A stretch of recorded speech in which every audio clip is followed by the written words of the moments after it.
We no longer have democracy in the country. We have democradura, dicta blanda, patula democratica. And if we don't stand now to stop that ruckus, if we don't stand now to stop that turmoil, we shall be worth the blame. It will lead to an act of rascality in the whole country. It will amount to an aram scaram act of political gambadonism. So, dear ladies and gentlemen, I have come to address you, ladies and gentlemen of this country, as I pursue the highest office in this country. I am the right man fit for purpose. So, dear ladies and gentlemen, true much has been done, but there is much required to do in this country to improve the conditions of our people. There is need to improve and to remove our people and our population from objective poverty. President Museveni has contributed a lot to do, but there is need to do more, which he cannot do. Failure to end poverty is one of President Museveni's government's big shortcomings. But he cannot solve this problem, which the kind of corruption in this country, President Museveni can no longer to remove corruption in this country. And the attitude our people have towards business. In fact, nobody can remove poverty in our country. So, dear ladies and gentlemen, as I address you today, thousands are unemployed in this country. The unemployed people roaming at the streets of Kampala and the streets of different cities in Uganda. So, dear ladies and gentlemen, the growing population, until corresponding to the increasing business in this country, is a problem. But Uganda's biggest problem is poverty, corruption, poor service delivery,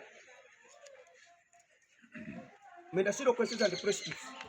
So, dear ladies and gentlemen, however, this disaster is primary in the high growing population, corruption, failure to enter into entrepreneurial class, to compete internationally, ignorance and poor mindset and attitude in our people. So, true President Museveni abandoned the system of socialist government in 1987 and attempted to create an independent economy as desired by many African countries could not be achieved. Capitalist economies are intertwined, though to the desired disadvantage of the poor. The West attempts to get out of whoever attempts to get out of such a disaster is being held by the IMF, World Bank. You cannot get out of it until your policies correspond with theirs. So, dear ladies and gentlemen, this has led to the increasing number of people joining the poor in the country.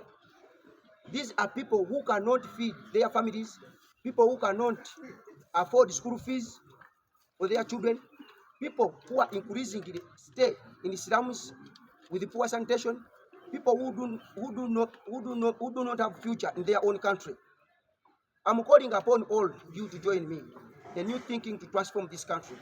The NRM policies have achieved a great deal, but have not uplifted the living standards of our people, of the majority of people in this country, due to failure of their implementation.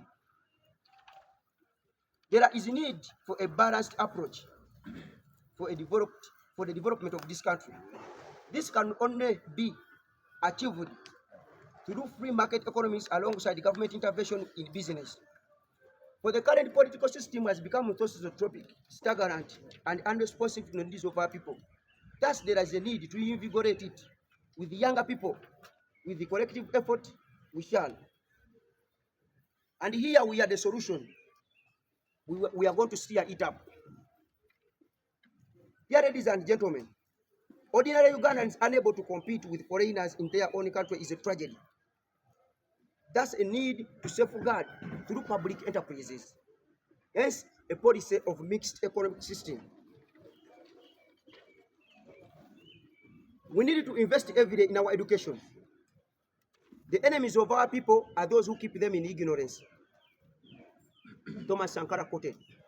We need to invest more in health care, transport infrastructure, education should be some of our priorities. Dear ladies and gentlemen, I have a 5-point manifesto. I will start with corruption. I promise you, dear ladies and gentlemen, countrymen and women, to fight corruption. That is number 1 on my manifesto. Education and health. That is number 2. Good governance and accountability. That is number 3. Security, national unity and patriotism. That is number 4. environmental conservation and sustainable development. That's number 5. Those are the 5 points manifesto that I'm going to trek this journey to champion Uganda into a great country. Dear ladies and gentlemen, I have 5 pillars I'm going to grow this country. I'm going to grow this country on education, agriculture, trade, transport, and tourism. Those are the pillars I'm going to stand on to transform this country. Last but not least, but most importantly, dear ladies and gentlemen, to the youth, I have no money to offer, but I have ideas to transform. As I have said, joining me, it would be an exciting journey to transform this country. For the younger people, our time is now. We need a good education system that will give us jobs.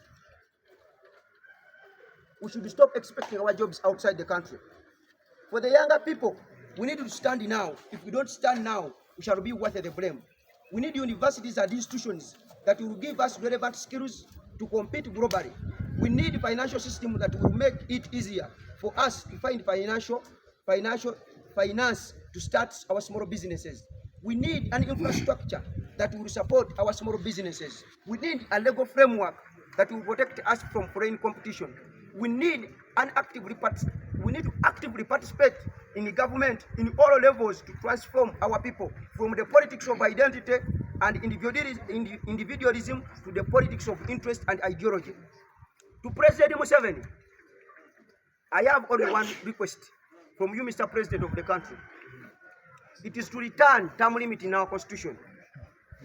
Because you may have answered the security question, you may have answered the stability in the economy, you may have answered the security and our boundaries, but if you don't answer the democratic and political question, we are going to lose everything you have managed to build for years in just minutes, hours, days after your departure.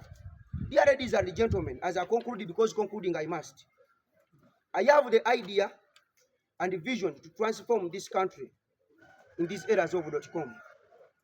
I am not the best and I don't claim to be, but I am the one you have with the right ideology to transform this country. So I call upon the youth to rally behind me, to stand behind me to transform this country. For that matter, therefore, I declare my candidature to run for the presidency of the country.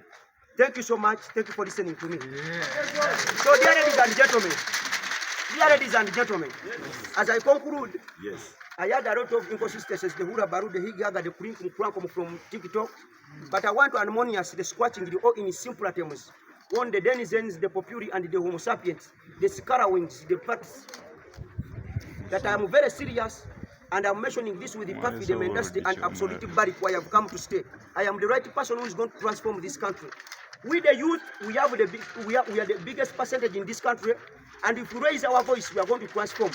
Just as President Museveni was a demagogic orator of his generation, was a saving pot of the century, but now he's a prisoner of age. So I employ the youth, I deploy all to come and rally behind me. We are not going to use satire and bigotry, but we are going to speak and we are going to part ways from President Museveni on matters of ideology.